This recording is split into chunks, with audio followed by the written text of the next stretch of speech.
بسم الله الرحمن الرحيم الحمد لله الذي خلق السماوات والأرض وجعل الظلمات والنور ثم الذين كفروا بربهم يعدلون هو الذي خلقكم من طين ثم قضى أجلا وأجل مسمى عنده ثم أنتم تمترون وأجل مسمى عنده ثم أنتم تمترون وهو الله في السماوات وفي الأرض يعلم سركم وجهركم ويعلم ما تكسبون وما تأتيهم من آية من آيات ربهم إلا كانوا عنها معرضين فقد كذبوا بالحق لما جاءهم فسوف يأتيهم أنباء ما كانوا به يستهزئون বিসমিল্লাহির রহমানির রহিম। প্রশংসা আল্লাহর জন্যে, যিনি পৃথিবী ও আকাশ সৃষ্টি করেছেন এবং অন্ধকার ও আলোর উৎপত্তি ঘটিয়েছেন। তবুও সত্যের দাওয়াত অস্বীকারীরা অন্যদেরকে তাদের রবের সমকক্ষ দাঁড় করাচ্ছে। তিনিই তো তোমাদের সৃষ্টি করেছেন মাটি থেকে, তারপর তোমাদের জন্য নির্ধারিত করেছেন জীবনের একটি সময়সীমা, এবং আরও একটি সময়সীমাও আছে যা তাঁর কাছে স্থিরীকৃত। কিন্তু তোমরা কেবল সন্দেহে লিপ্ত রয়েছ। তিনি এক আল্লাহ, আকাশেও আছেন এবং পৃথিবীতেও। তোমাদের গোপন ও প্রকাশ্য সব অবস্থায় জানেন, এবং ভালো বা মন্দ যাই তোমরা উপার্জন করো তাও তিনি ভালোভাবে অবগত। মানুষের অবস্থা দাঁড়িয়েছে এই যে, তাদের রবের নিদর্শন সমূহের মধ্য থেকে এমন কোনো নিদর্শন নেই যা তাদের সামনে আসার পর তারা তা থেকে মুখ ফিরিয়ে নেয়নি। অনুরূপভাবে এখন যে সত্য তাদের কাছে এসেছে তাকেও তারা মিথ্যা বলেছে। ঠিক আছে, এতদিন পর্যন্ত যা নিয়ে তারা ঠাট্টা বিদ্রূপ করে এসেছে, শীঘ্রই সে সম্পর্কে কিছু খবর তাদের কাছে পৌঁছবে। ألم يروا كم أهلكنا من قبلهم من قرن مكناهم في الأرض ما لم نمكن لكم وأرسلنا السماء عليهم مدرارا وجعلنا الأنهار تجري من تحتهم فأهلكناهم بذنوبهم وأنشأنا من بعدهم قرنا آخرين তারা কি দেখেনি তাদের পূর্বে এমনই ধরনের কত মানব গোষ্ঠীকে আমি ধ্বংস করেছি, যারা নিজ নিজ যুগে ছিল দুর্দান্ত প্রতাপশালী। পৃথিবীতে তাদেরকে এমন কর্তৃত্ব দিয়েছিলাম যা তোমাদেরকেও দেইনি। তাদের উপর আকাশ থেকে প্রচুর বৃষ্টি বর্ষণ করেছিলাম এবং তাদের পাদদেশে নদী প্রবাহিত করেছিলাম। অবশেষে তাদের গুনাহের কারণে তাদেরকে ধ্বংস করে দিয়েছি এবং তাদের জায়গায় পরবর্তী যুগের মানব গোষ্ঠী সৃষ্টি করেছি। ولو نزلنا عليك كتابا في قرطاس فلمسوه بأيديهم لقال الذين كفروا إن هذا إلا سحر مبين وقالوا لولا أنزل عليه ملك ولو أنزلنا ملكا لقضي الأمر ثم لا ينظرون সত্যকে অস্বীকার করছে, তারা তখনও বলতো এটা সুস্পষ্ট জাদু ছাড়া আর কিছুই নয়। তারা বলে, এ নবীর কাছে কোনো ফেরেশতা পাঠানো হয় না কেন? যদি ফেরেশতা পাঠাতাম তাহলে এতদিনে কবে ফয়সালা হয়ে যেত। তখন তাদেরকে আর কোনো অবকাশই দেয়া হতো না। ولو جعلناه ملكا لجعلناه رجلا وللبسنا عليهم ما يلبسون ولقد استهزئ برسل من قبلك فحاق بالذين سخروا منهم ما كانوا به يستهزئون যদি ফেরেশতা পাঠাতাম তাহলেও তাকে মানুষের আকৃতিতেই পাঠাতাম, এবং এভাবে তাদেরকে ঠিক তেমনি সংশয়লিপ্ত করতাম যেমন তারা এখন লিপ্ত রয়েছে। হে মুহাম্মদ, তোমার পূর্বে অনেক রসুলের প্রতি বিদ্রূপ করা হয়েছে, কিন্তু বিদ্রূপকারীরা যে অকাট্য সত্য নিয়ে বিদ্রূপ করত, সেটাই অবশেষে তাদের উপর চেপে বসেছিল।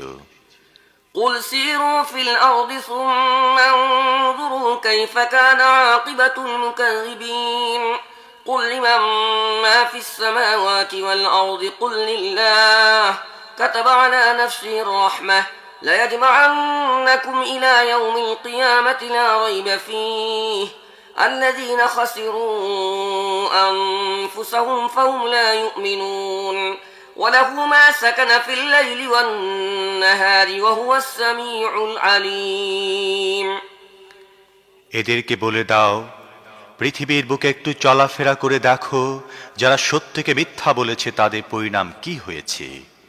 এদেরকে জিজ্ঞেস করো, আকাশ ও পৃথিবীতে যা কিছু আছে সেগুলো কার?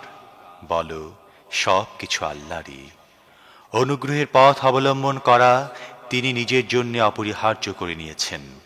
এজন্যই তিনি নাফরমানি ও সীমা লঙ্ঘন করার অপরাধে তোমাদেরকে তাৎক্ষণিকভাবে পাকড়াও করেন না। কিয়ামতের দিন তিনি তোমাদের সবাইকে অবশ্যই একত্র করবেন। এটি এমন একটি সত্য যার মধ্যে সংশয় সন্দেহের কোনো অবকাশই নেই। কিন্তু যারা নিজেরাই নিজেদেরকে ধ্বংসের মধ্যে নিক্ষেপ করেছে, তারাই কথা মানে না।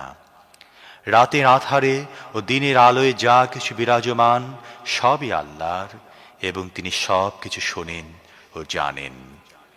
قل أغير الله أتخذ وليا فاطر السماوات والأرض وهو يطعم ولا يطعم قل إني أمرت أن أكون أول من أسلم ولا تكونن من المشركين قل إني أخاف إن عصيت ربي عذاب يوم عظيم من يصرف عنه يومئذ فقد رحمه وذلك الفوز المبين وإن يمسسك الله بضر فلا كاشف له إلا هو وإن يمسسك بخير فهو على كل شيء قدير وهو القاهر فوق عباده وهو الحكيم الخبير বলো, আল্লাহকে বাদ দিয়ে আমি কি আর কাউকে নিজের অভিভাবক হিসেবে গ্রহণ করব? সেই আল্লাহকে বাদ দিয়ে যিনি পৃথিবী ও আকাশের স্রষ্টা এবং যিনি জীবিকা দান করেন, জীবিকা গ্রহণ করেন না। বলো, আমাকে হুকুম দেয়া হয়েছে যেন আমি সবার আগে তাঁর সামনে আনুগত্যের শির নত করি। আর তাকিদ করা হয়েছে কেউ শিরিক করলে করুক, কিন্তু তুমি মুশরিকদের অন্তর্ভুক্ত হও না। যদি আমি আমার রবের নাফরমানি করি, তাহলে ভয় হয় একটি মহা ভয়ঙ্কর দিনে আমাকে শাস্তি ভোগ করতে হবে। সেদিন যে ব্যক্তির শাস্তি থেকে রেহাই পাবে, আল্লাহ তার প্রতি বড়ই অনুগ্রহ করেছেন এবং এটি সুস্পষ্ট সাফল্য। যদি আল্লাহ তোমার কোনো ধরনের ক্ষতি করেন, তাহলে তিনি ছাড়া আর কেউ নেই যে তোমাকে ওই ক্ষতি থেকে বাঁচাতে পারে। আর যদি তিনি তোমার কোনো কল্যাণ করেন, তাহলে তিনি সব কিছুর উপর শক্তিশালী। তিনি নিজের বান্দাদের উপর পূর্ণ ক্ষমতা রাখেন এবং তিনি জ্ঞানী ও সব কিছু জানেন। قل أي شيء أكبر شهادة قل الله شهيد بيني وبينكم وأوحي إلي هذا القرآن لأنذركم به ومن بلغ أئنكم لتشهدون أن مع الله آلهة أخرى قل لا أشهد قل إنما هو إله واحد وإنني بريء مما تشركون الذين آتيناهم الكتاب يعرفونه كما يعرفون أبناءهم الذين خسروا أنفسهم فهم لا يؤمنون এদেরকে জিজ্ঞেস করো, কার সাক্ষ্য সবচেয়ে বড়? বলো, আল্লাহ আমার ও তোমাদের মধ্যে সাক্ষী। আর এ কুরআন আমার কাছে পাঠানো হয়েছে ওহীর মাধ্যমে, যাতে তোমাদের এবং আর যার যার কাছে এটি পৌঁছে যায় তাদের সবাইকে আমি সতর্ক করি। সত্যি কি তোমরা এমন সাক্ষ্য দিতে সক্ষম যে আল্লাহর সাথে আরো ইলাহ আছে? বলে দাও, আমি তো কখনোই এমন সাক্ষ্য দিতে পারি না। বলো, আল্লাহ তো একজনই, এবং তোমরা যে শিরকে লিপ্ত রয়েছ আমি তা থেকে সম্পূর্ণ মুক্ত। যাদেরকে আমি কিতাব দিয়েছি তারা এই বিষয়টিকে এমন সন্দেহাতীতভাবে চেনে যেমন নিজেদের সন্তানদেরকে চেনার ব্যাপারে তারা সন্দেহের শিকার হয় না। কিন্তু যারা নিজেরাই নিজেদেরকে ক্ষতির মধ্যে ঠেলে দিয়েছে তার এই কথা মানে না। ومن أظلم ممن افترى على الله كذبا أو كذب بآياته إنه لا يفلح الظالمون ويوم نحشرهم جميعا ثم نقول للذين أشركوا أين شركاؤكم الذين كنتم تزعمون ثم لم تكن فتنتهم إلا أن قالوا والله ربنا ما كنا مشركين انظر كيف كذبوا على أنفسهم وضل عنهم ما كانوا يفترون। আর তার চেয়ে বড় জালেম আর কে হতে পারে যে আল্লাহর প্রতি মিথ্যা দোষারোপ করে অথবা আল্লাহর নিদর্শনাবলীকে মিথ্যা বলে। অবশ্যই এ ধরনের জালেমরা কখনই সফল কাম হতে পারে না। যেদিন এদের সবাইকে একত্র করব এবং মুশরিকদেরকে জিজ্ঞেস করব, এখন তোমাদের মন গড়া সেই শরীকরা কোথায় যাদেরকে তোমরা নিজেদের ইলাহ মনে করতে, তখন তারা এই মিথ্যা বিবৃতি দেয়া ছাড়া আর কোনো বিভ্রান্তি সৃষ্টি করতে পারবে না যে, হে আমাদের রব, তোমার কসম, আমরা কখনো মুশরিক ছিলাম না। দেখো সে সময়েরা কিভাবে নিজেরাই নিজেদের সম্পর্কে মিথ্যা রচনা করে নেবে এবং সেখানে তাদের সমস্ত বানোয়াট মাবুদ উধাও হয়ে যাবে।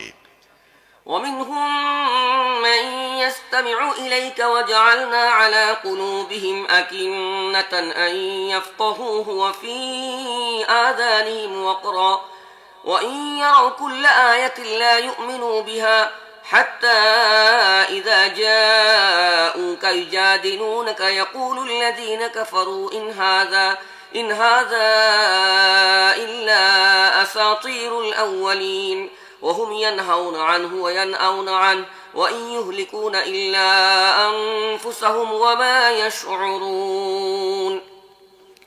এদের কিছু লোক কান পেতে তোমার কথা শুনে, কিন্তু অবস্থা হচ্ছে এই যে আমি তাদের অন্তরের উপর আবরণ ফেলে দিয়েছি, যার ফলে তারা এর কিছুই বোঝে না, এবং তাদের কানে ভার রেখে দিয়েছি, যার ফলে সব কিছু শোনার পরও তারা কিছুই শোনে না।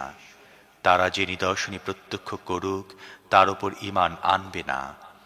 এমনকি যখন তারা তোমার কাছে এসে তোমার সাথে ঝগড়া করে, তখন তাদের মধ্য থেকে যারা অস্বীকার করার সিদ্ধান্ত করে ফেলেছে তারা সমস্ত কথা শোনার পর এ কথাই বলে যে এটি প্রাচীন কালের একটি গালগল্প ছাড়া আর কিছুই নয়। তারা এ মহাসত্যবাণী গ্রহণ করা থেকে লোকদেরকে বিরত রাখে এবং নিজেরাও এর কাছ থেকে দূরে পালায়। তারা মনে করে এ ধরনের কাজ করে তারা তোমার কিছু ক্ষতি করছে। আসলে তারা নিজেরাই নিজেদের ধ্বংসের পথ প্রশস্ত করছে, কিন্তু তারা এটা উপলব্ধি করে না। ولو ترى إذ وقفوا على النار فقالوا يا ليتنا نرد ولا نكذب بآيات ربنا ونكون من المؤمنين بل بدا لهم ما كانوا يخفون من قبل ولو ردوا لعادوا لما نهوا عنه وإنهم لكاذبون وقالوا إن هي إلا حياتنا الدنيا وما نحن بمبعوثين ولو ترى إذ وقفوا على ربهم قال أليس هذا بالحق قالوا بلى وربنا قال فذوقوا العذاب بما كنتم تكفرون। হায়, যদি তুমি সে সময়ের অবস্থা দেখতে পারতে যখন তাদেরকে জাহান্নামের কিনারে দাঁড় করানো হবে, সে সময় তারা বলবে, হায়, যদি এমন কোনো উপায় হতো যার ফলে আমরা আবার দুনিয়ায় প্রেরিত হতাম, তখন আমাদের রবের নিদর্শনগুলোকে মিথ্যা বলতাম না এবং মুমিনদের অন্তর্ভুক্ত হয়ে যেতাম না। আসলে কথা তারা নিছক এই জন্য বলবে যে তারা যে সত্যকে থামা চাপা দিয়ে রেখেছিল তা সে সময় আবরণমুক্ত হয়ে তাদের সামনে এসে যাবে। নয়তো তাদেরকে যদি আগের জীবনের দিকে ফেরত পাঠানো হয়, তাহলে আবার তারা সে সব কিছুই করে যাবে যা করতে তাদেরকে নিষেধ করা হয়েছিল। তারা তো মিথ্যুকী। আজ এরা বলে, জীবন বলতে যা কিছু আছে তাকে বলে দুনিয়ার জীবনটুকুই, এবং মরার পর আমাদের আর কোনো ক্রমেই উঠানো হবে না। হায়, সেই দৃশ্যটা যদি তোমরা দেখতে পারতে, যখন এদেরকে এদের রবের সামনে দাঁড় করানো হবে। সে সময় এদের রব এদেরকে জিজ্ঞেস করবেন, এটা কি সত্য নয়? এরা বলবে, হ্যাঁ হে আমাদের রব, এটা সত্যই। তিনি বলবেন, আচ্ছা, এবার তাহলে নিজেদের সত্য অস্বীকারের ফলস্বরূপ আযাবের স্বাদ গ্রহণ করো।